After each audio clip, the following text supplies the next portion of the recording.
8:41, continuamos en Radio Análisis. Saludamos a la editora general de nuestro departamento de prensa, Monserrate Rolano. Buenos días, Monse. Muy buenos días. Bueno, don Marco Velarde, del Frente Amplio, retorna a este panel. Bienvenido, Marco. Muchas gracias por estar acá. Muchas gracias, un gusto siempre estar con ustedes. Y a través de la distancia saludamos a John Enríquez. Bienvenido, John. Muchas gracias por estar esta mañana con nosotros, como siempre.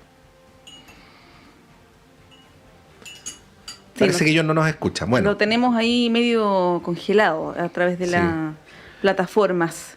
No sabemos si está quieto o nos está escuchando. John Enríquez, si estás ahí, manifiesta. Estoy acá. Muy bien. Estoy acá, ¿cómo están? Bienvenido. Bienvenido, John. Muchas gracias.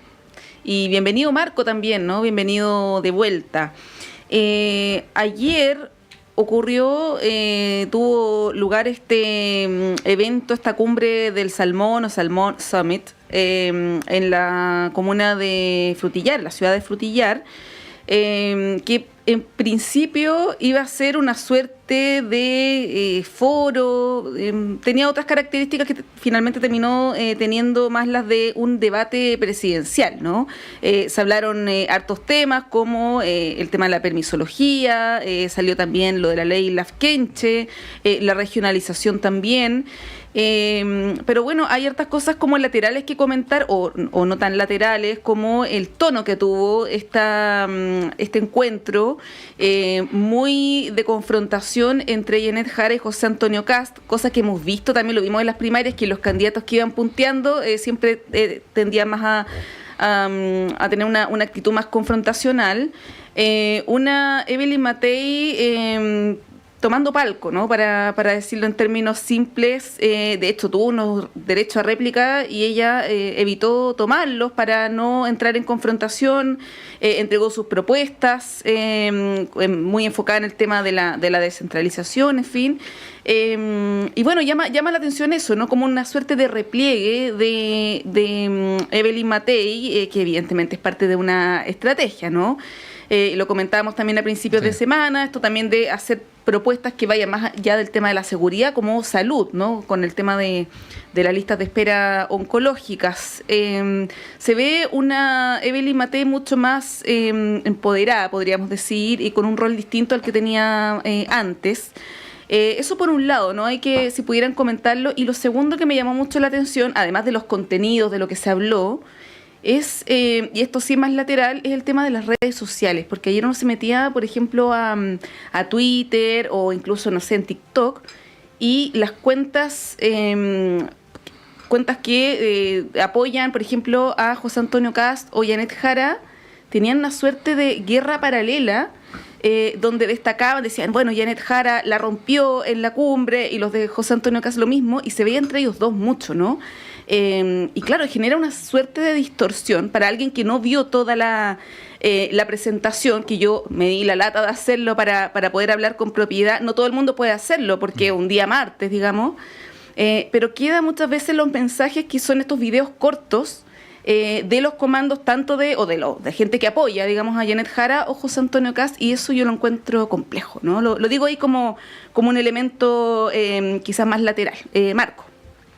Sí, yo igual tuve la oportunidad de verlo, es día laboral, entonces es difícil también conectar con la discusión misma que se está dando allá. A mí me gustó mucho el desempeño de nuestra candidata Janet Jara, creo que se le ve muy empoderada. Se dijo mucho de ella cuando participó en las primarias, que estaba tratando de no entrar en discusión con el resto de los candidatos, pero hoy día sí entró en una discusión más directa con José Antonio Kast, que es su principal contendor hoy día. O sea, lo fue a torear todo el rato. Es innegable, y creo que eso a mí me gusta, que la candidata pueda confrontar a su adversario. No es una cuestión de animadversidad solo porque es José Antonio Kast y lo que representa, sino porque es con él estamos compitiendo hoy día en el oficialismo. O sea, él es nuestro principal adversario, y con él tenemos que contrastar las propuestas de país, que la gente sepa cuáles son las cosas que nos diferencian. Y yo creo que Matei está tratando de ajustar una estrategia, porque ha tenido semanas complejas y ha tenido algunas salidas de libreto que la han perjudicado, y bueno, los republicanos también, que han levantado una campaña, bueno, la derecha, no sé quién en realidad han levantado, bueno, hay un vicepresidente de los republicanos que sí dijo que la acusó de tener problemas, sí, después de salud mental, pidió disculpas. Entonces, me imagino que están reajustando una estrategia y una campaña que durante el año de Evelyn Matei que no ha logrado tener una coherencia que le permita ser esa Evelyn Matei que todo el mundo conoce, que todo el mundo sabe que Evelyn Matei lleva, no sé, 30 años en política y todo el mundo sabe que ella es confrontacional y es directa y no la conocemos de otra forma. Creo que es difícil que invente otro personaje, pero no ha logrado tener ni equipos que duren, ni una estrategia aceitada, ni buenos voceros, ni propuestas que logren calar en la población chilena. Entonces, creo que hoy día lo que nos queda a nosotros es enfrentarnos a esa derecha que hoy día está punteando en la lista y es José Antonio Kast, y creo que Janet Jara enfrentó súper bien el debate con propuestas y también dejando en claro que del otro lado todavía no sabemos cuál es el proyecto del país que están representando para las elecciones de noviembre. Sí, muy cortito, a propósito de las salidas del libreto, ayer Evelyn Matei tuvo una también cuando habla de conseguir ciertos objetivos a través de la fuerza, ¿no? Y lo menciona, dice, bueno, a través de la fuerza, de las convicciones, después ya como que se da cuenta de que como que se había pasado varios pueblos y ahí como que trata de matizar, y Janet Jara dice, ¿qué hubiera pasado si yo hubiera dicho algo así, ¿no? Yo no sé si evaluarán bien en su comando esa, entre comillas, salida de libreto, que fue pequeña dentro de todo, pero igual llamó la atención. Por eso en comunicación y lenguaje, que antes se llamaba castellano, nos enseñaban por qué era tan importante la diferencia entre el punto aparte y los puntos suspensivos. De hecho, hay poetas que han jugado con esa idea. Pero no es de poesía que es este panel. Así que volviendo al tema, John, a ver, obviamente no es del ámbito nuestro, aunque ustedes pueden hacer lo que estimen, decir quién ganó y quién perdió, porque más que una competencia, a mí me parece interesante el tipo de cruces o de diálogos que se produjeron, ¿no? Claro, y yo creo que para efectos del análisis, y ahí te doy la palabra, porque además, John, como tú desarrollas académicamente la línea de la regulación económica, creo que tienes especial propiedad para hablar del tema. Que para mí es central que haya sido un debate que se da donde el público son empresarios salmoneros, ¿no? Porque la salmonicultura es una actividad que empresarialmente en nuestro país ha tenido una trayectoria bien peculiar, no es igual a la industria forestal, no es igual a la industria minera, es más reciente, tiene una alta presencia de capitales noruegos, entonces creo que es una industria donde se refleja muy bien tanto los riesgos de una regulación excesiva como de una desregulación total, ¿no? Porque, para no expandirme mucho, y ahí te doy la palabra, en su momento hubo una promoción muy significativa de la actividad salmonera que se tradujo en un desarrollo económico importante, ahí en la región de los lagos especialmente, pero por el otro lado esa misma falta de regulación hizo que con posterioridad el salmón chileno o el salmón producido en Chile empezara a ser cuestionado por la presencia de antibióticos, por ciertas situaciones laborales.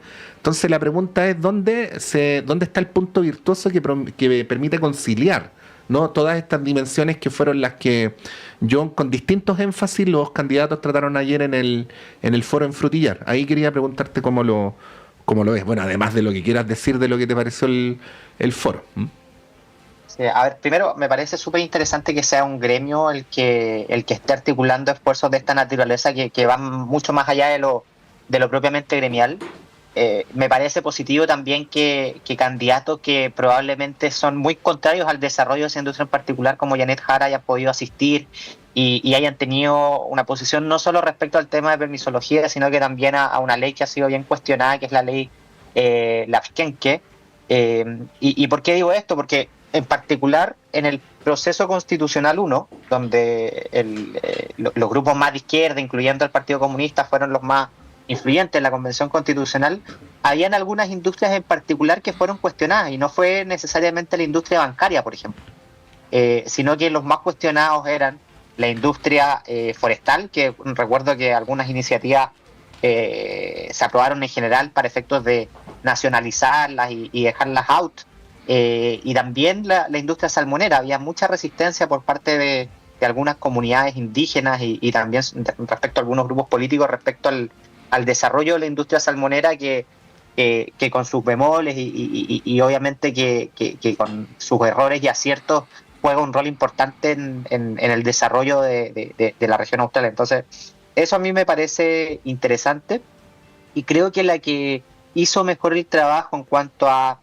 enfocarse, es interesante el tema, porque aquí hay muchas audiencias. Uno eran los que estaban presentes allá, las 1.400 personas, que no eran todos empresarios, obviamente, y que eran de la zona, pero también estaban presentes las redes sociales y estaba presente todo Chile siguiendo en parte de este primer encuentro, y que sacó chispas entre los candidatos, pero la que abordó de forma más robusta la discusión del desarrollo de la industria del salmón, más allá de si uno está de acuerdo o en desacuerdo con sus planteamientos, fue Evelyn Matei, con su famoso PPT, y ahí yo creo que empieza a perfilarse en parte las distintas formas de afrontar lo que viene por parte de los tres candidatos.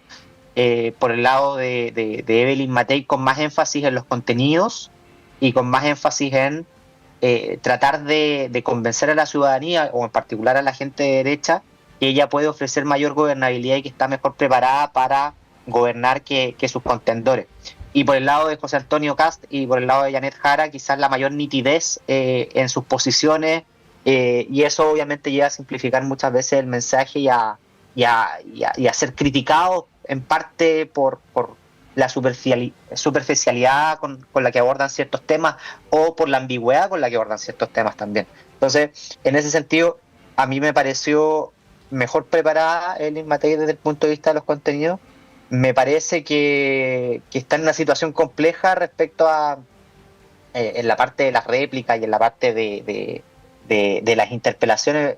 Es una posición compleja si quería tomar más protagonismo o no, porque tenía una discusión muy marcada entre Kast y Jara, y desde luego el tema de las redes sociales, y es interesante como fenómeno verlo. Ahí Marco lo sabe mucho mejor que yo porque es sociólogo, pero me da la sensación que actúan como cajas de resonancia, y ese fenómeno solamente se va a amplificar, al menos hasta la segunda vuelta, porque las campañas son dirigidas a ciertos grupos, y lo importante en estos momentos es fidelizar en primer término a las bases de apoyo, porque Janet Jara tiene el desafío de sumar a la centroizquierda, y ya hemos visto que no le ha sido tan fácil como uno creía, sobre todo en el mundo económico de la centroizquierda, o los liderazgos más influyentes en el mundo económico de la centroizquierda, con Landerreche y otras personas, y allí va a haber un tema interesante a ver de cómo se baja, qué es lo que se busca amplificar, etcétera, etcétera. Sí, Marco, bueno, a propósito de lo que dice Jonah, yo coincido que quien más puso contenido sobre la mesa y propuestas fue Evelyn Matei. Uno puede estar de acuerdo, ¿no?, con esas propuestas o con esos contenidos, pero efectivamente ya se enfocó en que su presentación tuviera que ver con eso, ¿no?, con propuestas, con contenidos, en fin, y no enganchar como en esta confrontación de los otros candidatos. José Antonio Kast sacó el tema de la seguridad en una instancia que no tenía nada que ver con la seguridad. Habló de esta niñita que fue asesinada de 7 años, pidió un minuto de silencio, ¿no? Un poco como con algo que ya también nos tiene bien acostumbrado José Antonio Kast, y Janet Jara tratando como de esquivar ciertos golpes, y también haciéndose cargo de caricaturas, ¿no? Respecto del Partido Comunista, dijo: yo no les voy a expropiar, entre otras frases que quedaron también ahí. Pero solamente lo planteo como comentario, porque va a haber otro encuentro organizado por la SOFOFA a fines de este mes, que va a estar bien interesante, a propósito también de lo que fue ayer esta primera cumbre del salmón.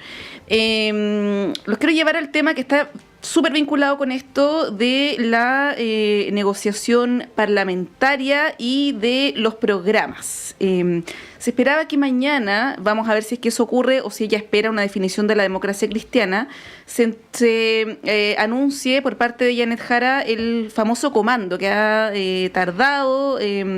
Yo lo comentaba ayer, lo hablábamos con Marcos Barraza, que, claro, 3 semanas pareciera no ser un plazo muy, muy extenso para que estén diciendo hoy se está demorando. Pero bueno, hay ansiedad respecto de la candidatura de Janet Jara. De algunos más que de otros. Claro, Sí. hay peticiones, por ejemplo, voy a citar, ¿no?, el senador Gastón Saavedra, que decía, bueno, ya, ¿hasta cuándo el programa, el comando?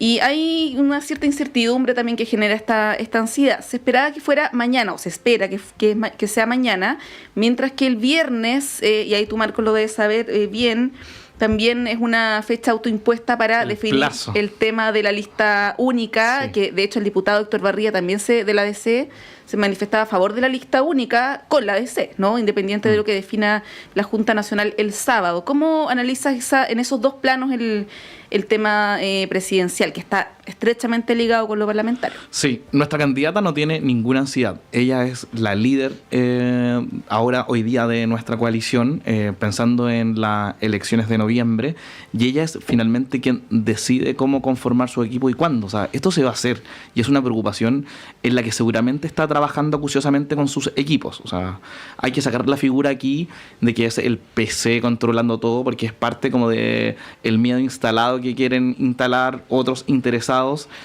pero es ella quien está conformando un equipo multisectorial de distintos partidos, de distinta gente. Ella en el Ministerio del Trabajo, si alguien ha seguido su trayectoria, ha trabajado con gente de distintos ámbitos. Esto de que no le tenga ningún miedo a ir a discutir con el mundo empresarial es porque ella, durante los 4 años de gobiernos, 3 años y medio que es lo que estuvo, dialogó con los empresarios en las distintas reformas en las cuales estuvo, y tuvo no solo discusiones, sino que una relación cordial con el mundo empresarial. Yo recuerdo cuando se aprobaron las 40 horas, estaba Juan Sutil en la mesa de negociación de las 40 horas, y ellos tenían una relación en la cual era bastante de par. Ella sabe perfectamente cómo hablar con los distintos mundos, y acá hay una ansiedad que se está instalando que ella no tiene. Yo recuerdo el sábado, en el primer aniversario del Frente Amplio, ella dijo que nadie la iba a apurar en conformar sus equipos, y confío plenamente en las decisiones que va a tomar ella, que seguramente van a estar representados todos los sectores, porque ella sabe que este es una candidatura de coalición y que tiene que abrirse más hacia la sociedad. Yo discuto con la idea que estaban mencionando recién, que hoy día solo hay que hablarle al mundo de la centroizquierda, o ese mundo de centroizquierda que está fuera de nuestra coalición. Yo, en verdad, electoralmente creo que ese mundo no es, o sea, si bien es relevante y hay que sumarlo, no hay que esperar a que ellos se sumen como con un chantaje en las palabras, como lo hace el Anderreche, que dice que no va a votar y que casi que hay que ir a golpearle la puerta. No, nosotros no vamos a aceptar que nadie nos imponga los términos del debate en esos términos. Creo que hay que crecerse la sociedad. Hoy día hay un mundo, gente con incertidumbre, que no está ni en la derecha ni en la izquierda, que no está en este clima de polarización, y creo que ahí hay que apuntar los votos a necesidades reales de la gente que hoy día espera que los políticos les demos la respuesta para ellos recién ahí saber cuál es su opción. Va a depender mucho más de la candidatura. Y sobre la lista parlamentaria, creo que hoy día es importante definir cuáles son los marcos de nuestra coalición, y la DC aquí tiene que tomar una decisión importante. Yo creo que no hay una lista no hay una lista parlamentaria si es que no se apoya a la candidata que encabeza la coalición. Acá hay una lista que es encabezada por una candidata presidencial, y si la DC quiere estar incorporada, que ojalá que esté, yo quiero que esté la DC en esta lista parlamentaria. Ya tuvimos un pacto para las elecciones del año pasado en las municipales, y eso se resolvió bastante bien. Yo participé en esas negociaciones, pero la DC no puede participar sin apoyar a la candidata Janet Jara. Ojalá que el debate se dé bien, ellos puedan estar incorporados con sus liderazgos, con sus propuestas también, con la historia democrática y progresista también que tiene la democracia cristiana, que sin apoyar a Janet Jara van a quedar en un vacío de candidaturas, porque hoy día no tienen a nadie relevante a quien llevar como candidato, y no me imagino que se vayan a ir con Kast. Entonces creo que ojalá puedan tomar una decisión pensando en un futuro progresista de Chile, en conformar una coalición amplia ellos participan hoy día, han participado de nuestras negociaciones para la lista parlamentaria, pero no hay una inclusión en la lista parlamentaria si ellos no apoyan a Janet Jara. Ya, y esa posición que dices, Marco, es compartida en el Frente Amplio en general, como de condicionar en el fondo esta lista única con el apoyo de Janet Jara, porque, y lo decía el diputado Barría, existió la última elección, ¿no? Que la DC conforma una lista con el resto del oficialismo sin apoyar al gobierno. Ha existido también, por ejemplo, los emplazamientos desde Chile Vamos hacia republicanos para que conformar una lista única no tiene que ver con apoyos presidenciales. De hecho, el Partido Republicano tiene a su candidato, Chile Vamos tiene a la suya. Entonces, hay dos maneras de verlo, ¿no? Una que separa el tema presidencial de lo parlamentario y otro que lo une, como lo que estás diciendo tú. No, nosotros queremos conformar una coalición de gobierno que empiece desde ya a trabajar.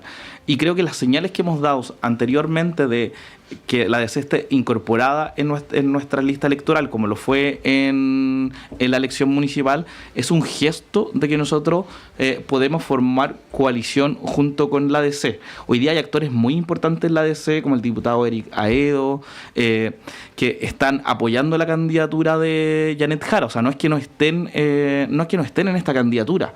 El problema es que uno no puede estar en dos lugares distintos. En la derecha uno podría entenderlo mejor el desorden que tienen, porque tienen dos candidatos presidenciales.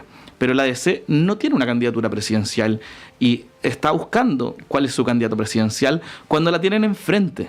Y deberían dejar de tenerle temor no solo el Partido Comunista, sino que hoy día la candidata Janet Jara, que está asegurando que la coalición esté representada en igualdad de condiciones y en plenitud, y les está asegurando un lugar sin chantajes. Hoy día no hay nadie, o sea, no estamos dando, o sea, estamos haciendo, la DC tiene una decisión libre que va a tomar el día sábado para conformar nuestra lista parlamentaria, ojalá así sea, pero no sin apoyar la candidatura de Janet Jara. Ya, vamos a retomar el tema de la vuelta, porque está súper interesante. Son las 8 con 9 con 4. Vamos a un breve alto y volvemos.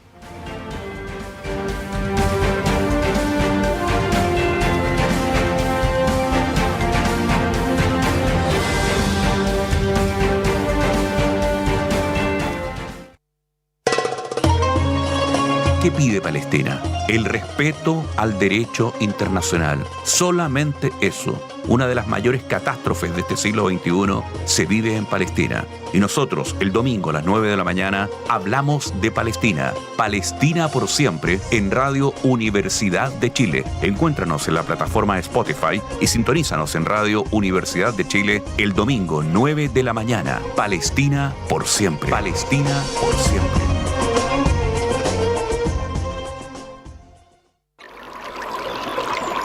Aguas Trayén o Cascada en Mapudungún es la mejor agua purificada con tecnología de última generación. Para más información, visite su página web www.aguastrayen.com.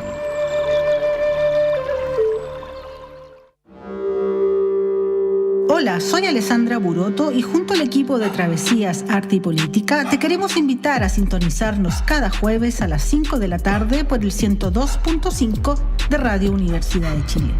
¿Cuáles son las derivas del arte actual, sus prácticas, problemas de interés, su relación con la vida cotidiana y la política y con los sucesos del mundo de hoy? Entrevistas, conversaciones, cartelera y mucho más. Travesías, Arte y Política es un viaje por las derivas del arte en Chile y Latinoamérica. También puedes escucharnos cuando quieras y donde quieras en Volver a Escuchar en www.radio.uchile.cl.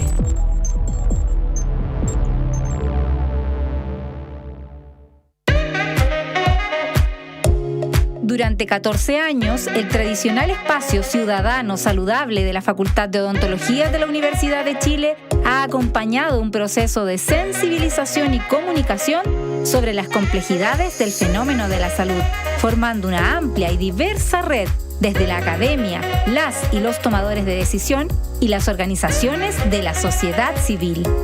Soy la periodista Cecilia Espinosa Cortés, conductora de A Tu Salud, y te quiero invitar a que juntas y juntos sigamos aprendiendo y problematizando lo que nos ocurre con el bienestar. Escúchanos todos los jueves de 11 a 12 horas en la 102.5 FM y en la señal en vivo de radio.uchile.cl. Hola, soy Hernán Zúñiga y los quiero invitar para que escuchen el Zócalo Nacional desde el 21 de marzo de 1999, luchando por la defensa y difusión de la producción musical de nuestro país. La cita es para los días jueves y viernes a partir de las 21 horas acá en Radio Universidad de Chile. Puede escuchar a través del 102.5 o en radio.chile.cl. Un abrazo de Cordillera.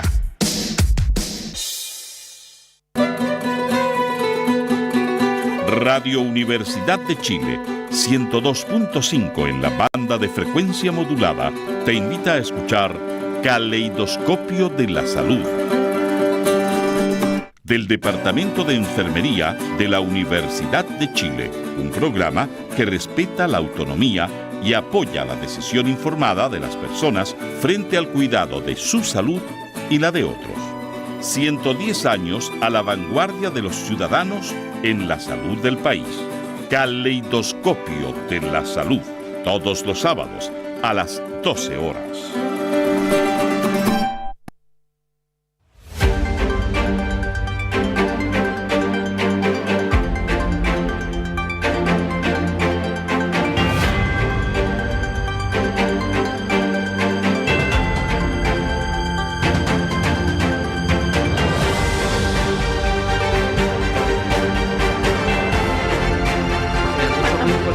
Sí. Bueno, son las 9:08, continuamos en Radio Análisis con Montserrat Rolano, con Marco Velarde y con John Enríquez. Estábamos acá conversando, le cuento a todos quienes nos estaban viendo y escuchando, pero también a John, que no estaba aquí. Estábamos aquí con Marco y con Montserrat tratando de arreglar el dilema de la democracia cristiana en 3 minutos. No lo logramos, no solamente porque es poco tiempo y porque no tenemos esta capacidad tan extraordinaria, sino porque el problema es de suyo complejo, y más que argumentar, simplemente voy a reproducir algunas cosas que dijimos aquí mientras conversábamos. Por ejemplo, si es viable que la democracia cristiana y sus parlamentarios vayan en una lista única, no compartiendo la misma candidatura presidencial, que era un poco el punto que había planteado Marco antes de la pausa. En casos como los de Erika Edo, no habría ningún conflicto porque se sabe de suyo a quien apoya, pero poníamos un ejemplo, John, bien emblemático, que es el del Distrito 8, que además Marco Velarde nos recordaba que es el distrito con más electores del país, donde uno de los diputados en ejercicio es precisamente el presidente Alberto Undurraga, ¿no? Y entonces donde, visto desde afuera, parecería raro compartir una lista única, siendo él el único, valga la redundancia, que eventualmente podría estar llamando a votar por otro candidato. Por el otro lado, también señalábamos que en términos internos parece no ser un cuco, sino una realidad, que el partido tiene en este tema diferencias irreconciliables que podrían traducirse eventualmente en un nuevo quiebre. Entonces ahí es donde aparece la alternativa de la libertad de acción, que es no hagamos ni una cosa ni la otra, sino todo lo contrario, que podría impedir el quiebre interno, pero que también tiene la otra connotación de que desordena, o sea, un partido que no sabe decidir una candidatura presidencial, no sé si es un partido que, aunque pragmáticamente le resuelva un problema, se puede apreciar de tal. Bueno, como te decía, no estoy dando ningún tipo de línea argumental, sino de algunos de los dilemas que alcanzamos a conversar en estos poquitos minutos durante la pausa. Y ahora te damos la palabra, John. Tampoco te pedimos que le resuelvas el problema a la ADC, pero que al menos incorpores algunos elementos para el análisis. A ver, en mi opinión pareciera que el problema de la ADC no tiene vuelta. Hoy día hay dos constataciones que uno puede hacer muy fácilmente. Uno, que la centroizquierda está especialmente debilitada, y si uno hace un doble clic, que la influencia de la ADC, que fue probablemente junto con la UDI el partido más relevante en los 90 y también en los 2000, hoy día es prácticamente nulo. Y eso da cuenta de en mi opinión, del alejamiento de sus principios fundamentales y también del cambio de la sociedad, y eso no se le puede imputar a ellos como ha ido cambiando la sociedad. Entonces, eso explica también la fuga de militantes de la ADC y la irrupción de otros movimientos como demócratas y amarillos. Hoy día, salvo Undurraga, que uno podría decir que de hecho es un cuadro de segundo orden en relación a los influyentes del pasado, son muy pocas las personas realmente influyentes que quedan en la democracia cristiana, y buena parte de esas personas, de hecho, estarían más inclinadas en votar por Evelyn Matei, yo creo, que antes de Janet Jara, porque justamente las raíces de la democracia cristiana, las raíces social cristianas y humanistas cristianas que tienen, son, desde el punto de vista doctrinal, en mi opinión, incompatibles con los planteamientos del Partido Comunista, y por eso se explica en su momento la oposición que tuvo la democracia cristiana, que el Partido Comunista ingresa al gobierno de la presidenta Bachelet, y también el retorno que tuvo el Partido Comunista en 2009 al Congreso, y todas las críticas asociadas. Pero a mí me gustaría abordar un punto que quedó pendiente de la discusión anterior respecto a la conformación de los equipos de Janet Jara. Hoy día Janet Jara tiene, o más que debilidad, hay dos grandes temas en discusión en esta campaña presidencial que yo creo que son crecimiento económico y seguridad, y son temas distintos a los que tenía la campaña presidencial previa. Y ahí es donde yo creo que Janet Jara tiene debilidades que son distintas a las de Gabriel Boric, porque en la campaña previa, como decía, no era necesariamente el tema más importante el crecimiento económico, pero rápidamente, una vez electo, o mejor dicho, pasando a segunda vuelta, Gabriel Boric mostró un elenco de economistas y de personas influyentes en esa área mucho más robusto de lo que está mostrando hoy día Janet Jara, y de hecho apaciguó la desconfianza en los mercados Gabriel Boric al nombrar a Mario Marcel como ministra de Hacienda, pese a las posteriores críticas, pero dio tranquilidad desde el punto de vista de las decisiones macroeconómicas que se iban a tomar.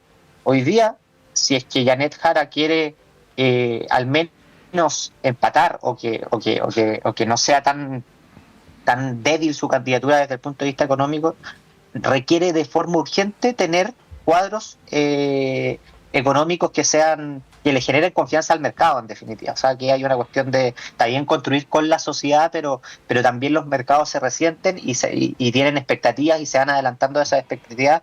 Y si Janet Jara, yo creo que en un plazo antes de la primera vuelta no logra estructurar un equipo económico sólido, se le complica mucho, porque además, desde el punto de vista estratégico para ella, es mucho más cómodo delegar las vocerías de los temas económicos en otros otros voceros y no en ella, porque justamente el Partido Comunista nunca ha sido su prioridad el crecimiento económico, siempre ha estado su énfasis más en la distribución de la riqueza y no en la generación de la riqueza, y sus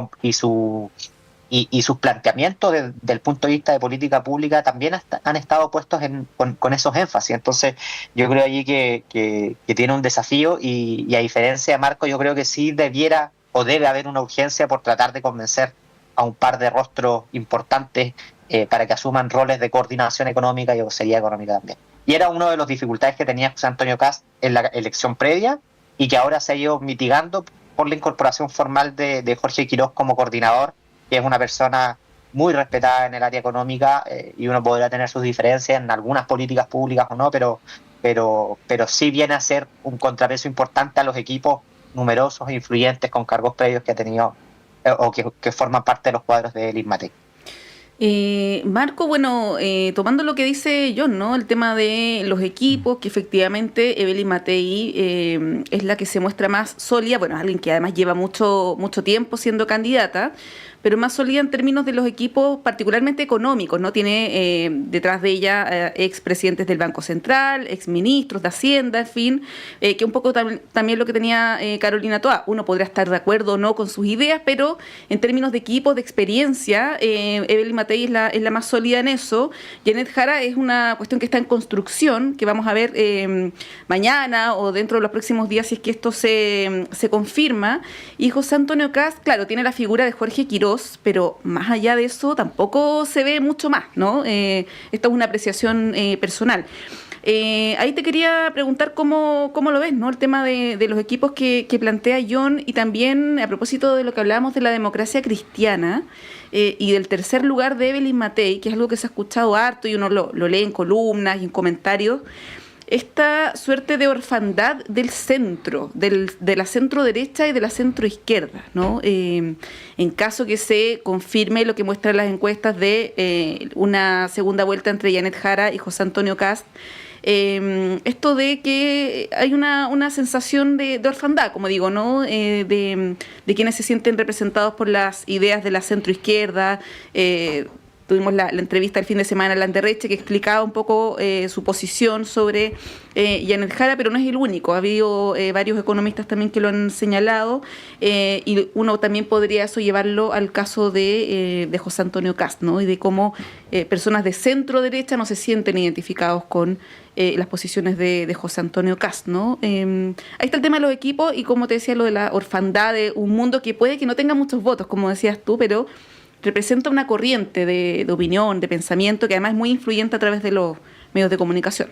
Yo creo que influye porque son parte de una élite importante que yo creo que si están en el debate, evidentemente uno no la puede obviar. O sea, como es un mundo influyente que si está diciendo algo, hay que escucharlo, hay que buscar las formas también de incorporarlo, pero si hay cosas que en realidad no están dentro del programa que se está construyendo, evidentemente hay que ser claro y decir que hay límites y hay cosas que no se van a considerar. Pero también hay que considerar que también son una élite económica, en general, o sea, gente igual o sea, ojalá escuchar a gente que en realidad esté preparada, tenga estudios y considerar bien sus propuestas. Y yo por lo mismo, o sea, creo que hay que considerar y escuchar ese mundo. Restaría un poco a Landerreche un poco por su disposición del debate y la forma en cómo él se introduce al debate. O sea, parte diciendo que en vez de proponer cosas y proponerle a la coalición, al partido en el cual él milita, las ideas que podrían ser parte de un gobierno que a él le gustaría, prefiere como abstenerse y dar su opinión política un poco vacía. Pero yo esperaría que este mundo, a cual evidentemente está invitado a colaborar, que presenten propuestas y las discutamos, que aprovechen su influencia, pero la aprovechen para, en el fondo, perfilar cómo va a ser el futuro económico de los próximos 4 años en materia de crecimiento, pero también en materia de redistribución. Y yo, por lo mismo, creo que hay que restarle ansiedad a la conformación del comando de Janet Jara. Es al único que se le está poniendo presión en esta materia, porque el tiempo que ella se está tomando para conformar sus equipos de campaña es tiempo ganado en buscar a las mejores y los mejores que puedan preparar un programa para la sociedad y para un gobierno de los próximos 4 años. Ella hoy día no tiene ninguna obligación de conformar ahora mismo su comando de campaña. Si al contrario hace eso, vamos a terminar conformando un comando que termine siendo criticado. Vamos a terminar cayendo en los errores de Evelyn Matei, de pecar de ansiedad. Evelyn Matei estuvo haciendo campaña cuando no le correspondía en medio de la primaria, y eso hizo que cayera en errores. Janet Jara tiene el tiempo de buscar a las mejores y a los mejores que permitan producir un debate al interior del progresismo para tener un programa que nos represente a todos. Este no es el programa ni del Partido Comunista, ni del Frente Amplio, ni del mundo que se representó en el socialismo democrático a través de la candidatura de Toá. Es un programa de los partidos, pero que hoy día tiene que abrirse, o sea, sobre todo tiene que convocar a esa sociedad que hoy día no tiene candidato y no está representada. Entonces, por eso yo creo que también solo escuchar a esta élite de centroizquierda también podría llegar a ser un error incorporarlo solo a ellos, porque la demanda de la sociedad en materia económica, sobre todo para emprendedores, para pymes, para la mayoría de la sociedad, no está representada necesariamente en esa élite progresista, que yo creo que es relevante escuchar. Pero también hay propuestas del mundo de las pymes con las cuales Janet Jara, siendo ministra de Trabajo, tuvo un buen diálogo. Entonces, quitémosle un poco de ansiedad. La candidata no la tiene. Ella no solo fue una buena ministra del Trabajo que sacó adelante reformas importantes en materia laboral, en materia de pensiones, sino que también tiene una experiencia y trayectoria larga en el servicio público, con la cual sabe lidiar con equipos de trabajo y también tener propuestas que en realidad le hagan sentido a la sociedad chilena. Sí, solamente muy, muy cortito. Siempre se menciona, y la misma Janet Jara lo menciona, el tema de las pensiones, pero ahí yo también diría que se invisibiliza el rol preponderante incluso de Hacienda. Sí. A través del ministro Marcel, uno sabe, y por la historia, ¿no?, que en esta dupla trabajo-Hacienda, siempre trabajo es como el hermano chico de Hacienda, ¿no? Y la parte técnica también la pone Hacienda, así que es un mérito compartido que incluso está evidentemente liderado por el Ministerio de Hacienda. Sí, hay un dilema ahí, John, a propósito de lo que decía Marco, que creo que es interesante. Es como estos dilemas que no necesariamente tenemos que zanjarlos, pero que sí los podemos conversar. Porque efectivamente hay un mundo que es influyente, un mundo que de alguna manera ha tenido el poder, para decirlo resumidamente, ¿no? Y que está perdiendo posiciones. Entonces se da esta paradoja, y yo te diría de antemano que es como lo veo yo, no hay que buscar toda la verdad ni toda la falsedad en un lado ni en el otro. Se da la paradoja en que es un mundo al que se le reconoce mucha solvencia técnica y mucha experiencia en el Estado, y a veces también mucho prestigio en la academia, pero que sin embargo políticamente viene siendo crecientemente derrotado en las contiendas electorales, ¿no? Entonces uno podría decir, a pesar de que son derrotados electoralmente, hay que darles la razón, pero por el otro lado uno también podría decir, si la ciudadanía está planteando algunos otros énfasis, a lo mejor habría que atenderlos también. Yo creo que el dilema del sueldo mínimo es un tremendo ejemplo como para poder plantear el tema, y ahí te doy la palabra, ¿no? La necesidad del sueldo mínimo o de aumentar el sueldo mínimo a mí me parece bastante obvia si es que uno mira el caso puntual, porque es evidente que con menos de 400.000 pesos líquidos no se puede llegar a fin de mes. A mí me parece que eso es una cosa bastante obvia, ¿no? Y sin embargo, ¿cómo se trata el tema de manera tal de que no produzca el otro efecto indeseable que vimos a propósito de la pandemia y los retiros, que es el de la inflación, ¿no? Entonces, la pregunta ahí es, ¿lo ponemos en blanco y negro o tratamos de ver cómo se puede conciliar el dilema técnico con un dilema que es real? O sea, el hecho de que haya familias en Chile que no puedan llegar a fin de mes no debería ser desdeñable a la hora de un análisis técnico del país, ¿no? Bueno, ¿cómo ves aquello, John, que creo que es parte del problema que se produce con las definiciones en esta elección presidencial de los comandos y de los énfasis?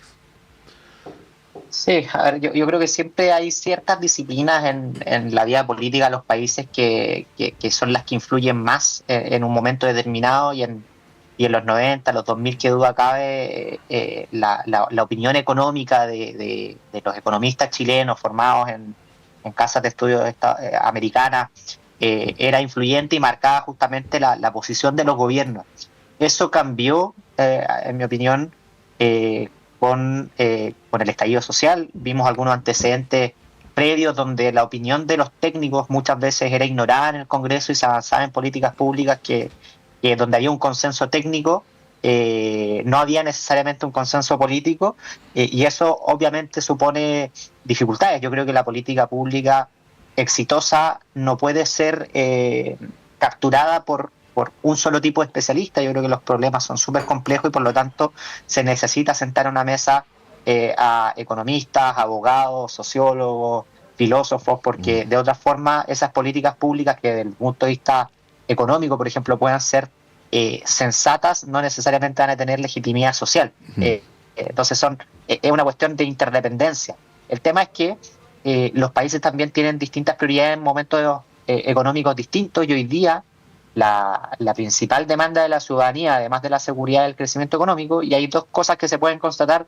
Uno, que el crecimiento en el periodo del presidente Boric va a ser el crecimiento más bajo desde el punto de vista comparativo desde el retorno a la democracia, y en segundo término, que hay una percepción, una sensación ciudadana que el país está estancado. El 60%, lo tenía notado por ahí, cree que el país está estancado, y el 70% considera que la economía en particular está estancada. Entonces hay una dependencia recíproca entre los cuadros técnicos y los cuadros que son más de, no quiero decir voluntarista la palabra, pero que quieren avanzar de forma más rápida en la obtención de ciertos beneficios o de ciertos mínimos sociales importantes.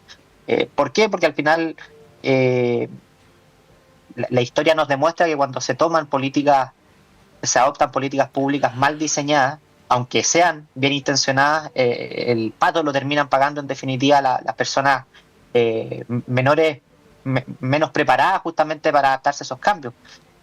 Y hemos visto, por ejemplo, que la tasa de desempleo ha aumentado por una serie de políticas públicas que, aunque bien intencionadas, en el acumulado han generado que muchas personas que estaban formalizadas o que formaban parte del mercado del trabajo formal han pasado a estar en el mercado de trabajo informal o han encontrado trabajo.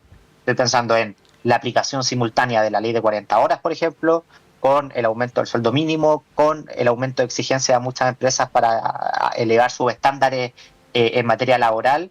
Y eso no ha perjudicado a los trabajadores del sector público, no ha perjudicado a los profesionales necesariamente, sino que ha perjudicado a las personas que están en ese rango más bajo de remuneración. Y al mismo tiempo se han adoptado muchas políticas públicas, a mi juicio, que no han ayudado a mejorar la productividad, sino que al revés han hecho mucho más rígido el mercado del trabajo. Sí, ayer escuchaba una entrevista muy interesante al profesor Joseph Ramos de nuestra Facultad de Economía y Negocio, creo que fue en Radio Pauta, donde él hablaba del escenario macroeconómico, de las propuestas de los candidatos, calificaba el tema del aumento de sueldo mínimo como populista, y él explicaba, porque decía, bueno, yo todos queremos que suba el sueldo mínimo, podríamos poner 1 millón de pesos en vez de los 750.000, decía, porque claro, las empresas están obligadas a pagar el sueldo mínimo, pero no están obligadas a contratar. Entonces ahí se genera un efecto pernicioso para la economía por el costo de contratación. Calificaba también como populistas propuestas como eliminar las contribuciones, ¿no? En general, varias de las propuestas económicas que están sobre la mesa, él las calificaba como populistas. Y lo otro que decía es que el énfasis debiera estar en el tema del crecimiento económico. Decía, nosotros no tenemos por qué crecer al 2%, podríamos crecer al 4%, por ejemplo. Recordemos que Joseph Ramos además fue presidente de la Comisión por la Productividad, ¿no? Así que es alguien que conoce de estos temas. Lo pongo ahí como una opinión de un académico prestigiado que plantea también sus observaciones respecto no solo de la propuesta del sueldo mínimo, sino que de otras también, el tema de la UEF, ¿no? Y otras. Lo que pasa es que las sociedades son complejas, po. O sea, ¿cómo podría yo ir en contra de lo que dice el profesor Ramos? Pero no digo que él lo diga, ¿no? O sea, es un académico de verdad muy prestigioso de nuestra universidad. Pero si alguien quisiera llevar ese argumento al extremo, uno podría decir entonces eliminemos el sueldo mínimo para favorecer el crecimiento económico y la productividad. Entonces, claro, yo creo que como decía John, se trata de decisiones complejas que se dan en países complejos. Y de no tomarlas todas al mismo tiempo también, que es un... Claro, y en donde a veces hay una alternativa distinta al blanco o al negro, ¿no? O está el tema de las gradualidades, también ir desarrollando procesos de mejoramiento en ciertos ámbitos de la vida nacional, no de un día para otro, que eso también es una mala idea. Pues el ejemplo del Transantiago se mencionará para siempre como un ejemplo de cómo no hay que implementar una política pública de un día para otro. No sé si, Marco, antes de cerrar... Sí, no, o sea, quiero lo último señalar sobre eso, como que yo creo que la candidatura ya va a tener un énfasis en el crecimiento económico, sin duda, a nivel macro, que creo que es como Chile siempre obtuvo buenos resultados, pero también siempre con regulación. La regulación es importante, no hay que dejarla atrás. O sea, no puede ser un crecimiento a toda costa como lo vimos en las décadas pasadas. Creo que es una bandera que hay que mantener, pero este es un crecimiento que también tiene que llegar hacia la gente. Y esto tiene que ser pensado, estoy de acuerdo con lo que están diciendo, creo que, o sea, Janet Jara conformó en su equipo siempre con todos los partidos, con gente de todos los sectores políticos, y eso que sin duda se va a mantener en su futuro gobierno. Nadie va a quedar fuera de la discusión, y políticas públicas que, o sea, como que crezcan, que sean crecimiento también significativo para la gente. O sea, es necesario que la gente tenga más para vivir, que hoy día no basta, no alcanza con lo que se ha logrado. Este gobierno alcanzó 500.000 pesos de sueldo mínimo, y sin duda que falta avanzar más, y eso se ha hecho con mucha gradualidad. Y creo que lo último, y creo que o sea, sin duda que la reforma de las pensiones es la mayor demostración de lo que es capaz de alcanzar nuestra candidata con votos de la derecha. Y en septiembre vamos a tener un aumento de la pensión, creo que de 25.000 pesos. Creo que va a ser la mejor demostración, sobre todo para las personas mayores, porque va a ser sobre personas sobre 80 años que van a recibir un aumento de la pensión, y creo que es la mejor demostración de lo que es capaz de alcanzar nuestra candidata con un acuerdo transversal, con votos de la derecha y que va en beneficio de la ciudadanía. Oye, qué importante, a propósito del debate sobre el crecimiento, es conciliarlo también con el tema del cuidado al medio ambiente, a la naturaleza. Estamos en un contexto de cambio climático, ¿no? Y estos no son causas identitarias, sino que es un tema de primera importancia. O sea, si es que nosotros no vivimos en un lugar que sea habitable, que sea sustentable, todos los otros temas no tienen mucha relevancia. Sí, pues por eso yo ponía el ejemplo de la industria salmonera, porque aquellos lugares donde la industria salmonera tuvo su mayor desarrollo son lugares que hoy día están inutilizables para ese mismo efecto, sí, por el tema. Entonces, por eso yo decía, se puede caminar y mascar chicle al mismo tiempo. Bueno, ha quedado, si algo que ha quedado demostrado en este panel es que gobernar un país no es fácil, ¿no? Y por eso hay que tomar buenas decisiones. John Enrique, muchas gracias por habernos acompañado esta mañana. Muchísimas gracias a ustedes por la entretenida conversación y un saludo también a Marco por allá. Gracias, John. Muchas gracias, Marco Velarde. No, gracias a ustedes. Vamos a ir un breve alto y a la vuelta está Claudio Medrano con ustedes.